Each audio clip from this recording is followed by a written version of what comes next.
que fue uno de los iniciadores, como ya habíamos dicho, como lo hemos repetido 20.000 veces, que han de estar hartas, iniciadores de la topología general junto con Richard. Pero también habría que mencionar no solo, los esfuerzos de otros profesores. Hace un momento mencioné a Vladimir, mencioné a Betty. Quiero mencionar ahora a profesores como Constancio, que también han hecho una labor muy importante con respecto a la topología, y a nuestros queridísimos profesores de la Benemérita Universidad Autónoma de Puebla, Juan, Angoa y Mari, que han sido también pilares en la enseñanza de la topología y su desarrollo. Pero también quiero recordar que el desarrollo de la topología en México no ha sido sostenido por estos profesores que he mencionado, pero además por profesores que yo creo que debemos mencionar, que son los profesores que dejaron sus países, sus bellos países lejanos, y vinieron a trabajar acá. Ya mencioné a Vladimir, pero también hay que mencionar a Mijail y naturalmente, ahora que vamos a oír a Natalia, mencionar a Sergei, que ha hecho una labor de primera aquí en la Facultad de Ciencias. Entonces, cuando se recuerda a un profesor, pues todos nos reunimos para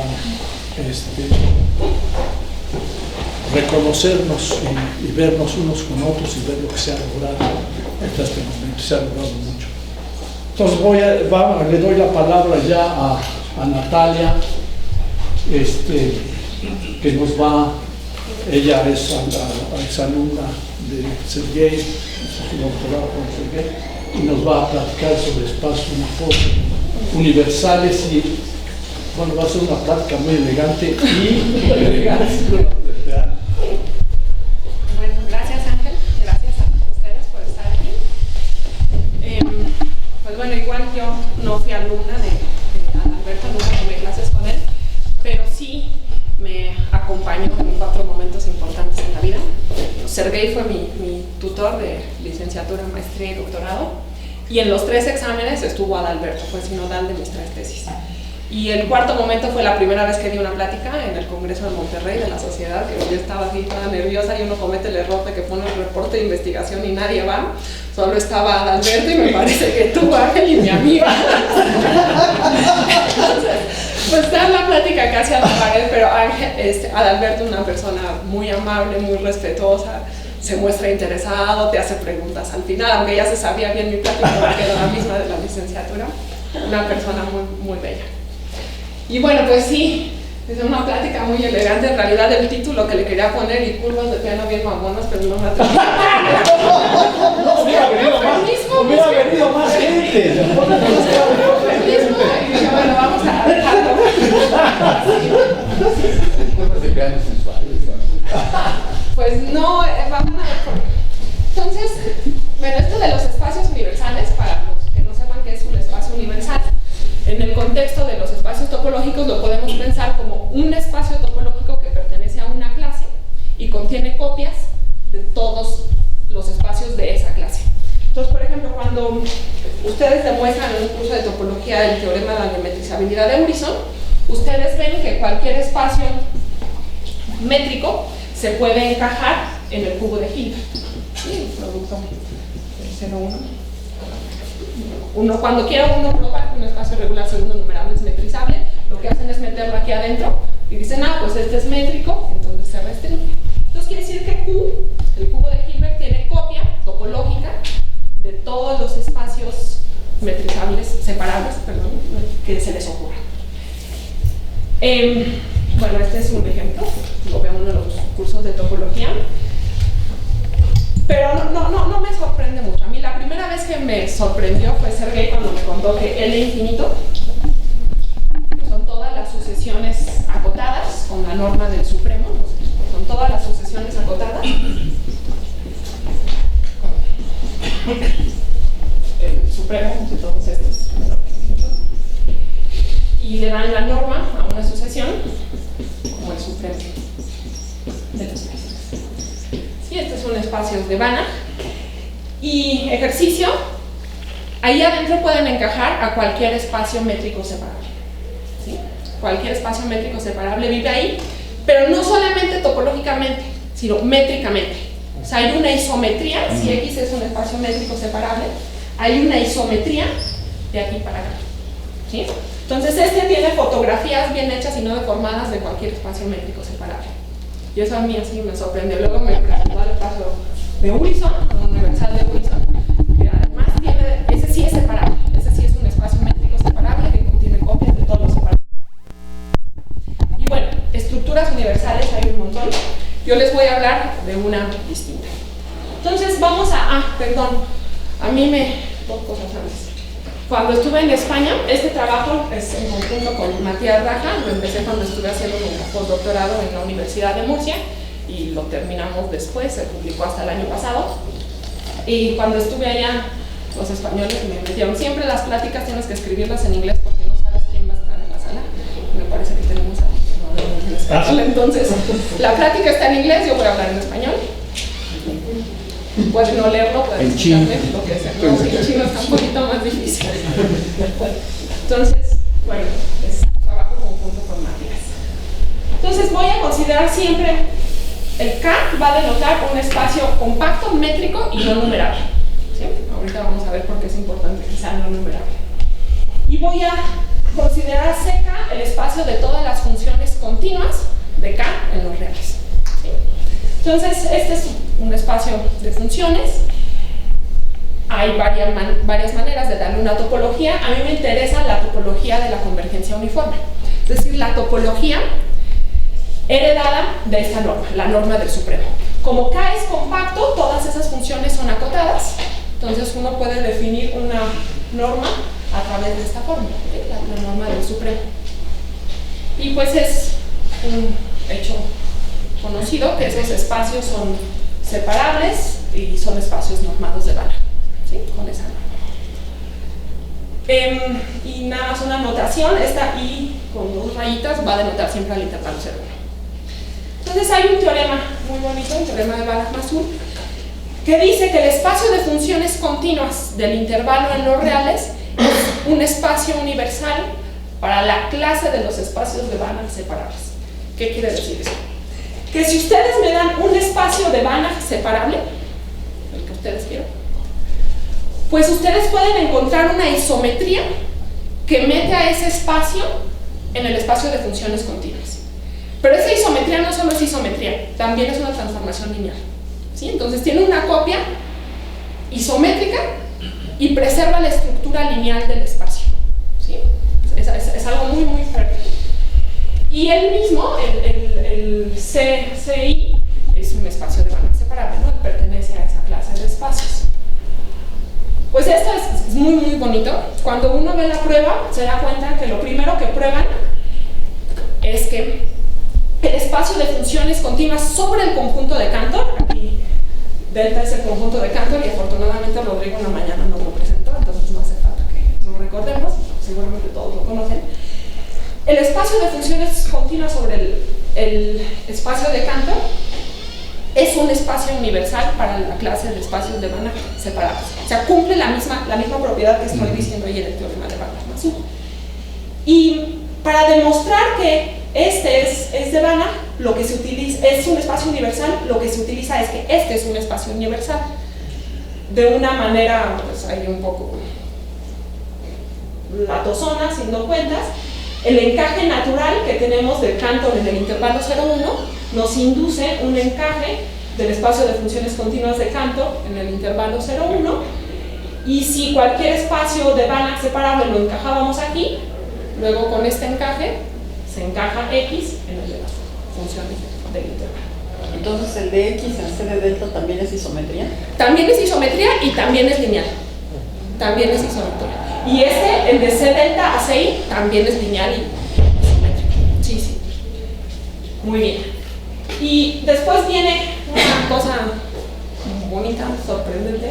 Si ustedes quieren, esto de que tenemos delta metido en I y se extiende el espacio de funciones continuas de delta al espacio de funciones continuas sobre I, es una cosa más general. Si ustedes tienen K, siempre compacto, tienen dentro un cerrado, entonces ustedes pueden extender el espacio de funciones continuas de H en el espacio de funciones continuas de K. ¿Sí? Bueno, eso se puede demostrar usando el teorema de Dubungi. Hay un encaje así canónico. Pero lo sorprendente es que cuando consideramos la topología de la convergencia uniforme, este encaje se vuelve lineal, es isométrico, y entonces pues tenemos una copia de CH en CK siempre. Y luego viene un resultado de la teoría descriptiva de conjuntos, de que si ustedes tienen un espacio compacto, no numerable, métrico, dentro hay una copia del conjunto de Cantor. ¿Sí?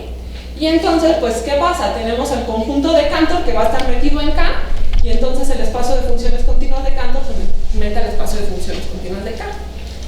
Y eso, pues lo que nos dice es que entonces el espacio de funciones continuas sobre un compacto no numerable siempre va a ser un espacio universal para la clase de los espacios de bancas separables. Todos estos son espacios universales. Bueno, así les presento al objeto en cuestión. En particular, si me dan dos espacios K1 y K2, pues dentro de C de K1 yo tengo una copia de C de K2 y viceversa, ¿no? Ahí hay copias. Y esto en realidad es todavía más fuerte. El teorema de Minuti nos dice que si me dan dos espacios métricos compactos no numerables, K1 y K2, por ejemplo, Cantor y la bola cerrada de dimensión 20.000, ¿sí?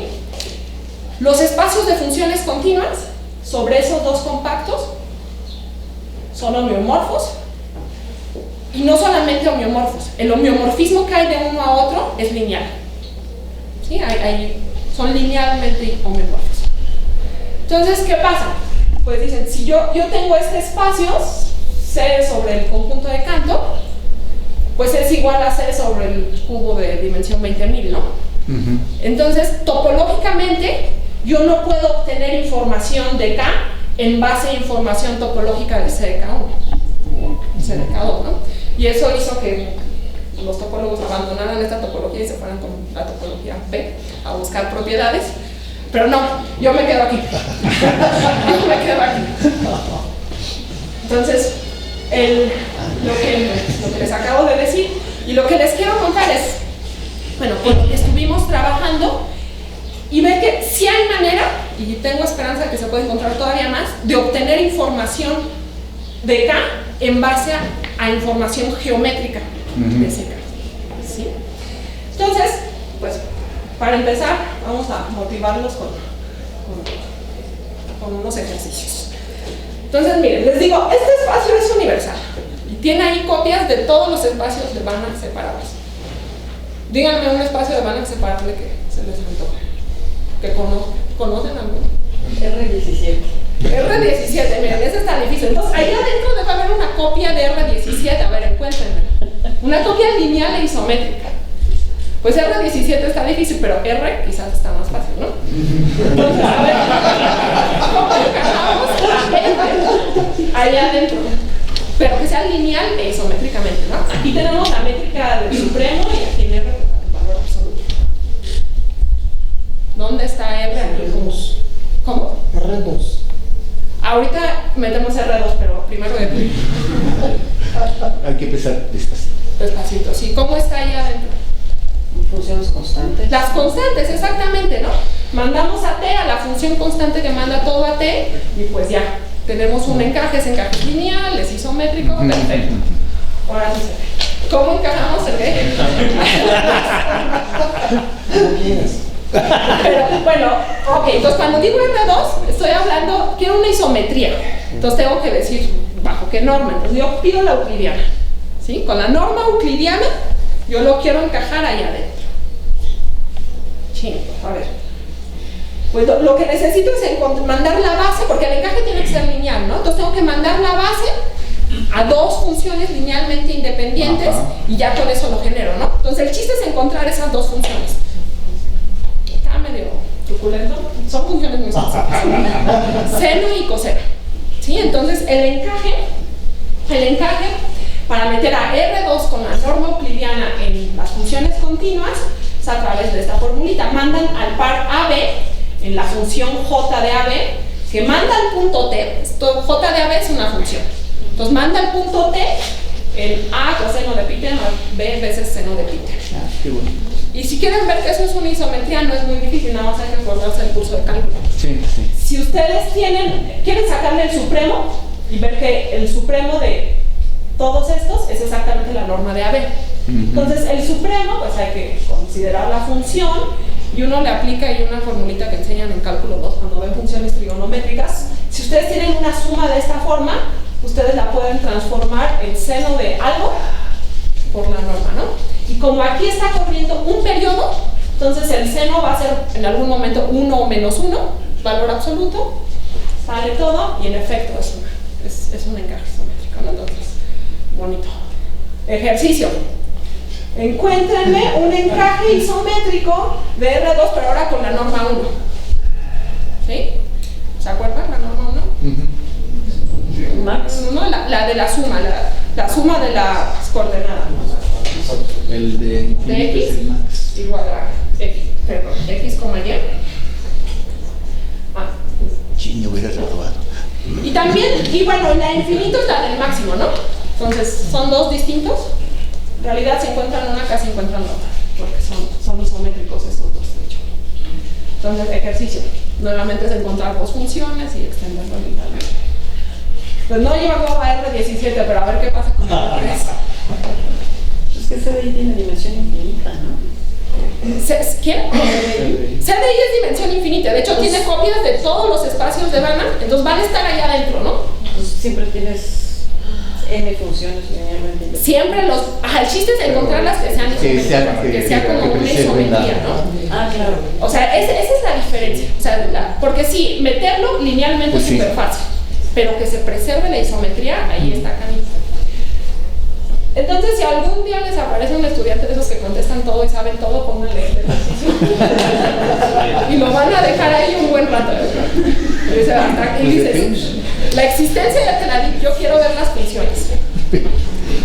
Y esto está medio tramposón porque está difícil. Está difícil. Y la razón que hay detrás son las curvas de piano. Entonces hago un paréntesis para recordar que son las funciones de piano, las curvas de piano. Pues son funciones muy bonitas que suben la dimensión, ¿no?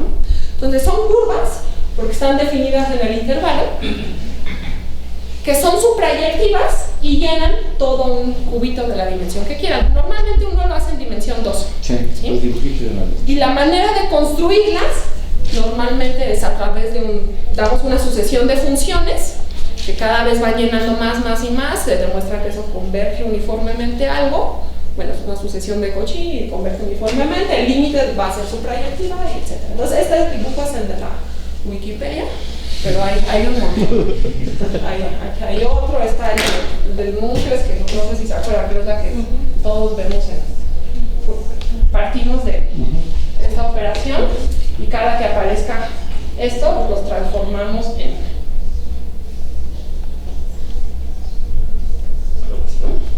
Y después hacen lo mismo en cada uno. Y debería estar más arriba. Muy bien. Entonces, todos saben lo que es una curva. Y la dificultad es que vemos la existencia de esta manera, con dibujitos, pero no podemos encontrar una forma explícita de escribir la curva de piano, ¿no? Así ¿cuánto vale la curva en 1 entre pi, por ejemplo, ¿no? Pues quién sabe dónde cayó el puntito, ¿no? Hay que irse ahí cuchareándole y quizás encontramos algo parecido al punto donde está. Pues la misma dificultad está en encajar R3 en ese espacio de funciones. Y esto se debe a un teorema muy antiguo, de los 50, que dice lo siguiente. Si tú tienes un espacio, dentro de SEI, tienes un espacio que es isométricamente isomorfo a un espacio de Hilbert. Todos se acuerdan que es un espacio de Hilbert, es normado con un producto interno. Entonces, en particular, Rn con la topología euclidiana es un espacio de Hilbert, ¿sí? Entonces, si tú tienes ahí una copia y te tomas un número menor que la dimensión de H puede ser de dimensión infinita, pero se toman un número menor que esa dimensión y se toman K elementos linealmente independientes dentro de H. Pues esos K elementos, ¿qué son? Son elementos de H y H viven las funciones continuas. Entonces estos que les puse aquí son funciones del intervalo en los reales. Entonces con esas funciones ustedes pueden definir una función que va del intervalo en RK, donde mandan al punto T, en el punto con coordenadas E1 de T, E2 de T, etcétera, etcétera, ¿no? Esto es una curva. Lo sorprendente es que esta curva es una curva de piano. O sea, propiamente no cae quizás en el recuadrito, pero sí tiene, pues, ¿quién sabe qué haga? Vamos aquí, rellena, y por ahí en su imagen tiene un cuadrito. ¿Sí? Y como las celdas son un retracto absoluto, uno siempre puede meter todo al final del cuadrito, ¿no? Pues, esto está padrísimo. Aquí están las curvas mamonas, ¿no? La mensaje de aquí es que es linealmente independiente, por eso. Que es linealmente independiente y se usa bueno, para la prueba se usa la estructura de espacio de Hilbert del espacio, aunque se puede generalizar a espacios, bueno, él lo dijo en su artículo, se puede generalizar a espacios estrictamente convexos, es decir, que las bolas no tengan segmentos en la esfera. Cuando dices que es una Killing curve, es que está llenando una celda de dimensión K. De dimensión K, de dimensión K. Sí, sí. Wow. Sí, entonces estas son las curvas de piano mamones. Porque, o sea, en vez de estar diciendo, tómense esta iteración, considérense el espacio de funciones continuas sobre el intervalo, considérense el espacio de Hilbert dentro y ahí tienen, ¿no? Obviamente, encontrar quién es el E1, E2 y E3 está en chino, ¿no? Pues es la misma dificultad que... Sí. Sí.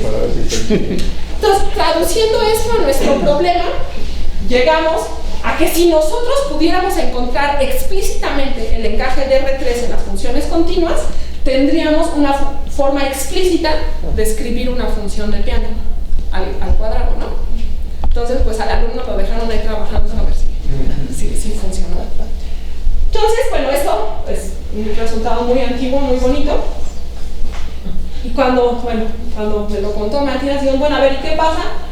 Cerramos el paréntesis, ¿qué pasa con el espacio de funciones continuas del cuadradito, ¿no? Ese también es universal.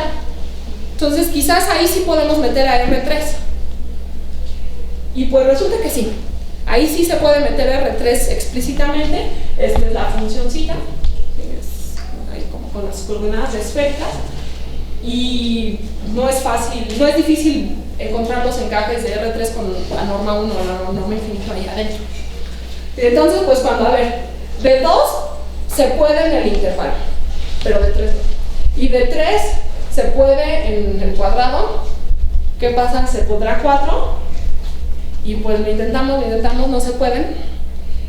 Y eso sugirió que hay algo entre la dimensión del espacio que está allá adentro y el que podamos o no meter a R allá adentro, de manera simple. ¿Sí? Entonces eso lo tradujimos en este primer intento de teorema, que es lo siguiente. Ustedes consideran un espacio métrico compacto no numerable. Entonces son equivalentes las siguientes propiedades. Que exista una función Lipschitz de K en la celda de dimensión n. Lipschitz, ¿todos se acuerdan? ¿Sí? Que la distancia entre x y y sea menor o igual que una constante K por la distancia del otro espacio. Perdón, F. Entonces es equivalente que exista esa función a que nosotros podamos meter algún espacio de dimensión n+1 en CK, de manera que la imagen que forma la imagen del espacio en cuestión que metieron ahí adentro esté hecha de puras funciones Lipschitz. ¿Sí? En particular las curvas de piano, esas que se generan, no son funciones Lipschitz, ahorita verlos. Y es equivalente a poder meter Rn+1 con la norma euclidiana dentro de CK, de manera que la imagen de este también sean puras funciones Lipschitz. Entonces, a ver, bueno, los Lipschitz quizás ya no les gustó mucho, pero en particular nos da ya un poquito de información en un caso particular. Quiere decir que si nosotros consideramos el espacio de funciones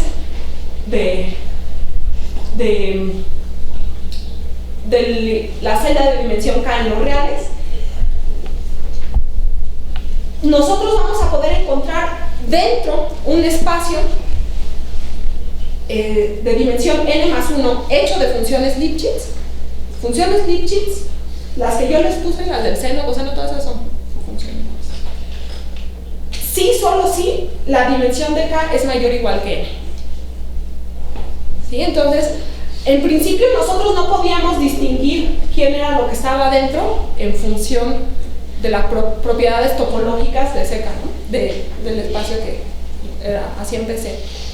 Pero bueno, esta información geométrica de cómo están allá dentro de los espacios me permitió, en este caso muy particular, pues decir algo sobre la dimensión del objeto, ¿no?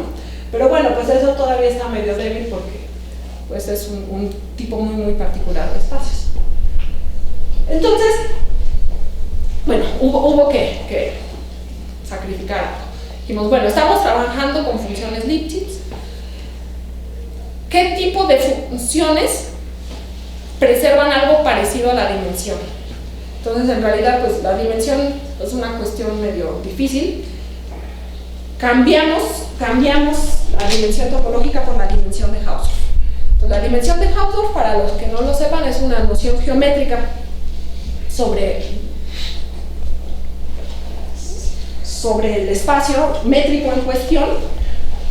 Por ejemplo, la dimensión de topológica del conjunto de Cantor es 0, pero su dimensión de Hausdorff es mayor que 0, ¿no? Dependiendo de cómo lo describan, puede ser casi cualquier cosa, ¿no? La normal es logaritmo de 0.6, no sé cuánto. Y resulta ser que las funciones Lipschitz de alguna manera no agrandan la dimensión de Hausdorff. Este es un teorema muy conocido. Si tienen una función Lipschitz entre dos espacios topológicos, entonces la dimensión del dominio siempre es mayor o igual que la dimensión de la imagen. Y entonces, pues nosotros teníamos estas tres equivalencias, nos fijamos en la primera, ¿sabes? ¿Qué significa? Que existe una función Lipschitz de K en el cubito. Dices, pues si ustedes tienen una función Lipschitz de K en el cubito, eso implica, por el teorema conocido de este lado, que la dimensión de Hausdorff de K tiene que ser mayor o igual que n. Y entonces, pues nosotros aquí en este corolario podemos reemplazar por el resultado anterior este enunciado de que existe una función Lipschitz suprayectiva de K y n podemos encajar algún espacio de dimensión n+1 en CK con puras funciones Lipschitz, ¿sí? Que era el problema. Y bueno, eso ya está bonito, porque aunque todavía no es información así topológica de K, ya es algo, o sea, ya es empezar a obtener información de K en base a información del espacio de funciones. Entonces nos preguntamos cuándo podemos regresar. O sea, teníamos esta desigualdad. Entonces nos preguntamos, bueno, ¿cuándo esta desigualdad implica la existencia de una función Lipschitz suprayectiva de K y n? Y pues uno ahí se pone a leer, porque para mí muchas de estas cosas eran nuevas. Uno encuentra que en realidad existen espacios métricos de la dimensión de Hausdorff tan grande como ustedes quieran, que no los pueden mandar al intervalo 0,1 con una función Lipschitz, ¿sí? Pero si el espacio es métrico, entonces si la dimensión de Hausdorff es mayor estricto, yo quiero mayor igual, si es mayor estricto, entonces sí podemos encontrar una función Lipschitz de K en el intervalo IN. Bien, esto quizás se ve así medio raro, pero piensen, por ejemplo, en un cubo de la dimensión que ustedes quieran, la proyección en alguna coordenada, eso es una función Lipschitz, ¿sí? Aquí sí podemos, ¿no? En este tipo de estructuras, los cubos, sí existe esa función. Pero bueno, estos resultados son para espacios un poquito más generales. Entonces, pues nos interesó ver, bueno, en qué clases de espacios nosotros podemos garantizar que esta desigualdad implique la existencia. para poder meter esta desigualdad como una de las equivalencias en el teorema. Entonces, bueno, antes de presentarles esa clase de espacios, nada más por el teorema de estos tres, de Keleti, Maffei y Sindulka. Si la dimensión es estrictamente, Hausdorff es estrictamente mayor que n, entonces, dentro de CK, uno puede meter a cualquier espacio que se les ocurra de dimensión n más 1, linealmente, isométricamente, y además la imagen son funciones Lipschitz. ¿Sí? Entonces, bueno, es un corolario. Entonces, esos espacios en los cuales podemos tener el regreso, bueno, no sabemos cuáles son todos los espacios, pero encontramos una clase bastante amplia que son las variedades Lipschitz. Entonces, ¿qué es una variedad Lipschitz? Pues son como las variedades. Es un espacio métrico, o sea, fijamos una métrica y pedimos que cualquier punto tiene una vecindad que es Lipschitz homeomorfa a un IN para un N fijo. Entonces, ¿qué significa Lipschitz homeomorfa? Que existe un homeomorfismo Lipschitz de ida y de regreso. ¿Sí? Entonces, bueno, se parece. Aquí no pido que esté en el interior, él puede estar en la fronterita del cubo, ¿no? Porque el cubo, pues no es algo homogéneo, ¿no? No es como las variedades topológicas normales. Ejemplos. Pues Rn, todos los Rns con la métrica euclidiana son Lipschitz. Todos los IK son Lipschitz. Si se toman una variedad de clase CR para R mayor o igual que 1, entonces también son variedades Lipschitz. Y nada más para tener una idea, las variedades Lipschitz son cosas de este estilo, ¿no? Son como uniones de cubitos pegados bien para que se quede la estructura de variedad. Y lo que es importante mencionar es que tenemos una métrica fija, que es lo que le da la estructura lipschitziana. ¿Sí? La métrica está fija. En estas variedades Lipschitz, la dimensión de Hausdorff coincide con su dimensión topológica. ¿Sí? Entonces, usando esta nueva clase de espacios, podemos meter en nuestro teorema anterior que si además K es una variedad Lipschitz, entonces cualquiera de estos enunciados es equivalente a que la dimensión sea al menos n. ¿Sí? Entonces, y de aquí de regreso. Ok, sí. No es información meramente topológica, porque estamos restringiéndonos a una clase de espacios, pero para esa clase de espacios ya es información topológica. ¿Sí? Ya es información topológica.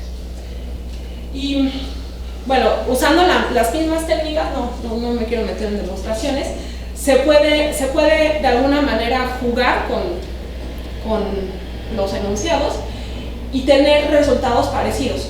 Entonces, por ejemplo, si partimos de K, que sea una variedad de clase CR, entonces en CK podemos meter a Rn de manera lineal, isométrica, y que las funciones que formen a Rn sean funciones de clase CR, si solo si, no si solo si la dimensión es mayor, ya me perdí. Si K es una dimensión de clase CR, entonces podemos meter, a ver aquí algo.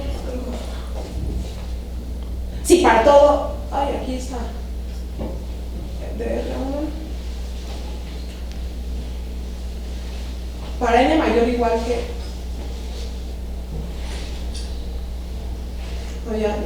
sí, no, CR es nada más la dimensión de K es n menos 1. Entonces podemos meter a Rn de manera que las funciones sean de clase CR y podemos meter a Rn más 1 de manera que las funciones sean de clase C1. Es ya muy geométrico. Y bueno, el otro resultado que tuvimos jugando con estas técnicas fue que en CK, si K es de dimensión infinita, ya no estamos hablando de los cubos, entonces podemos meter dentro de CK cualquier espacio que sea poliedral. ¿Eso qué quiere decir? Que su bola sea un poliedro. ¿sí? En el casco convexo de una cantidad finita de puntos, y lo podemos meter de manera que las funciones que lo componen sean Lipschitz otra vez. Bueno, esos son resultados que se obtuvieron, pero nos quedamos con ganas, ¿no? De aquí fue así el primer paso, y nos preguntamos si existe alguna definición que sea menos geométrica, alguna definición como de dimensión, que no sea la dimensión de Hausdorff, que sea menos geométrica y más topológica, de manera que podamos encontrar información geométrica en Z que nos dé información topológica de K. Suena quizás medio utópico, porque ya lo dejaron, pero no, sí existe. Y les voy a demostrar que existe la existencia. La existencia es un teorema que dice CK, si tiene K1 y K2, entonces CK1 es isométrico, linealmente isométrico a CK2, sí, solo sí, estos son homeomorfos. Entonces, ¿qué está diciendo? Pues la topología de K está dándonos la geometría de acá, y la geometría nos está dando la topología de acá. Entonces sí existen, ¿sí? Y en todos los ejemplos que encontramos, bueno, son ejemplos en los que la dimensión topológica coincide con la dimensión de Hausdorff. Pero podría ser que la dimensión topológica sea suficiente. O sea, que la dimensión topológica ya esté dada por esas nociones geométricas. No lo sabemos, tenemos la esperanza de que quizás salga muy bien. ¿Qué razón? Faltan, bueno, nada más para terminar, algunas cosas que se derivaron de eso. Pues bueno, a ver, nada más, cambiando tantito de tema. Si ustedes tienen dos espacios isomorfos, dos espacios de Banach isomorfos, hay una manera muy conocida de medir la distancia entre ellos, de ver qué tan lejos están de ser isométricos, que es la distancia de Banach-Mason, que se define a través de esta formulita, que es el logaritmo del ínfimo de la norma. T se toman un isomorfismo entre X y Y, entonces toman la norma del isomorfismo por la norma del inverso, le toman el ínfimo, el logaritmo. Muy complicado. Eso es cuando nos concentramos en los espacios de dimensión finita, eso es una métrica. ¿Sí? Es una métrica, se llama la métrica de Banach-Mason, y la distancia cero, sí, solo sí, son isométricos. Entonces, por ejemplo, respecto a esta métrica, Rn con la norma 1 y Rn con la norma infinito son isométricos, ¿sí? Rn con la norma euclidiana y Rn con la norma cuya bola es cualquier elipsoide son isométricos, ¿no? Rn con la norma que es un hexágono, no, ahí no. Ya hay varias clases de hexágonos, ahí ya no sale. Pero bueno, existe esta métrica, y si nos fijamos en todas las clases de isometría definidas por esta distancia, obtenemos un espacio métrico compacto llamado el compacto de Banach-Mason. Entonces, en ese espacio, las normas que son estrictamente convexas, o sea, los espacios que corresponden a espacios normados cuya bola es estrictamente convexa, repito, es que no tenga segmentos en la esfera, son densas, ¿sí? Son densas ahí, y es más o menos como intuitivo, pues me das cualquier cosa que tenga cara de esfera y yo seguro puedo encontrar algo que esté medio redondeadito, ¿no? Bien, eso con la métrica de Banach-Mason. El hecho de que CDI o cualquier CK sea universal nos da otra manera natural de definir una distancia entre espacios de Banach, ¿sí? Entonces podemos considerar dos espacios X y Y, subespacios de CI, y podemos pensar en la distancia de Hausdorff entre sus bolas, ¿sí? Si tomamos la distancia de Hausdorff entre X y Y, los que conozcan la distancia de Hausdorff, es infinito, a menos que sean el mismo. Pero si las consideramos entre sus bolas ya nos da algo real, ¿sí? Entonces, esta noción es muy, muy antigua, también desde como los 50, 60, le llaman el gap de Fruchtenberg-Marcus, y nos da una distancia entre los subespacios de CI, ¿no? O sea, podemos pensar en el hiperespacio de todos los subespacios de CI, y ahí tenemos una métrica que le da una topología. Entonces vamos a considerar Para un n fijo, consideramos el GMN va a ser el espacio formado por todos los subespacios de CI de dimensión n. Y le damos esta distancia. Entonces, respecto a esta distancia, los espacios que corresponden a espacios cuya bola es un poliedro son densos. Lo mismo sucedía con la de Banach-Mason, no les dije, ahí son densos. Pero sorprendentemente, los que son estrictamente convexos ya no. Y entonces esto nos habla de que están acomodados medio raros aquí adentro, ¿no? O sea, los que son estrictamente convexos son muy raros, están así como alejaditos de todos. Y bueno, uno después se puede pensar en todas las formas que tenemos de encajar a X en CI y en todas las formas que podemos encajar a Y en CI y tomar el ínfimo sobre las distancias de Hausdorff que hay entre todas esas formas. Eso nos va a dar una métrica ya entre las clases de isometría, igualito que la de Banach-Mason, ¿no? Se ha empezado a estudiar eso, todavía no se sabe mucho sobre ese espacio, quién sea, cómo sea su topología. Pero es compacto, ¿no? Este no, así tal cual no es compacto, porque sí, así tal cual no, porque no estoy fijándome en las clases de isometría. Sí, los dejo así salvaje. Cuando no me fijo en las clases de isometría, justamente eso es lo que hace que los estrictamente convexos estén así bien alejaditos. Pero si consideras clases de isometría, es compacto, entonces, ¿o no? Yo creo que sí, pero por ahí todavía hay mucho que... Incluso, ya cuando considera uno las clases, no sobre todos los encajes en CI, sino sobre todos los encajes posibles, como los de Gromov-Hausdorff. A esa métrica le llaman geométrica de Cadence. Con esa sí creo que es. Y pues nada, aquí algo de bibliografía y muchas gracias.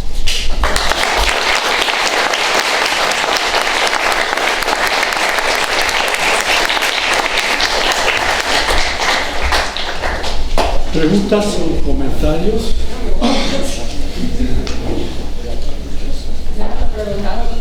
No te preguntaron mucho. Yo estoy preguntando por la novela. No, está bien. Pues gracias de nuevo.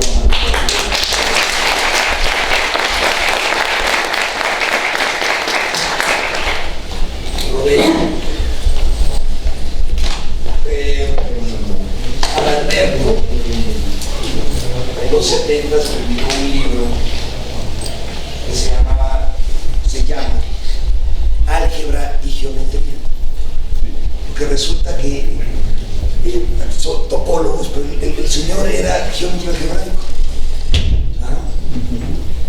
Y ahorita es evidente, yo estoy aquí ahorita en la facultad, estoy en la necesidad de que el álgebra lineal es geometría. Y me topé con todas estas cosas de que no soy el único y que ya lleva rato esto. La propuesta es reimprimir urgentemente el libro Álgebra y Geometría de Adalberto García Márquez. Y aprovecho también por esto. Ahorita que venía para acá, no sé por qué chingados traía en la cabeza espacios de Hausdorff, Tikhonov y la chingada. Ajá. A mí quien me formó en topología, o me deformó en topología, fue Silvia de Niño. Y yo por Silvia conocí a Adalberto. Y Silvia de Niño tiene sus notas de curso de topología, unas cosas realmente muy buenas, y urge imprimirlas, publicarlas. Será todo un trabajo de localización y etcétera, urge hacerlo. Para los chamacos, los que están aquí y los que vengan atrás, y hasta para los rucos que leamos algo, no nos hará mal. Eso es todo. ¿Dónde está publicada lo de Alberto? Mira, yo lo conocí. Yo lo conocí porque el chingao, ¿cómo se llama? Pablo Barrera, en su curso de Si no vino la palabra chingado. de lineal, no, De lineal. llevaba ese libro, ¿no? No, sí, o sea, de repente lo subió a la página 2 capítulos. O sea, esto, por ejemplo, un problema